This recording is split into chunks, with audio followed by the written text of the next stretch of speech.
Roma chapter 1. Gikan ni Pablo nga ulipon ni Kristo Jesus gipili sa pagkapostol ug tawag sa Dios aron magsangyaw sa mga balita. Dugay nang gisaad sa Dios ang mayong balita diha sa balang kasulatan pinagi sa mga propeta ug mahitungod kaniya sa iyang anak nga atong Ginoong Kristo na tawo siya nga kaliwat ni David ug sa espirituhanong pagkabalaan gipadayag siya nga anak sa Dios uban sa dakong gahom pinagi sa iyang pagkabanhaw pinagi ni Kristo nadawat ko gikan sa Dios ang katungod sa pagkapostol aron tungod ug alang sa iyang ngalan makabig ang tanang katawo aron motuo sila og motuman. Lakip kamo nga naa sa Roma nga gitawag sa Dios aron maiya ni Kristo.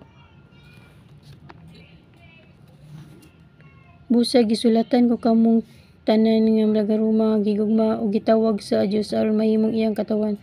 Hatagan ta kamo grasya ug kalinaw sa Dios nga atong Amahan ug sa Ginoong Kristo. Roma chapter 1 verse 8.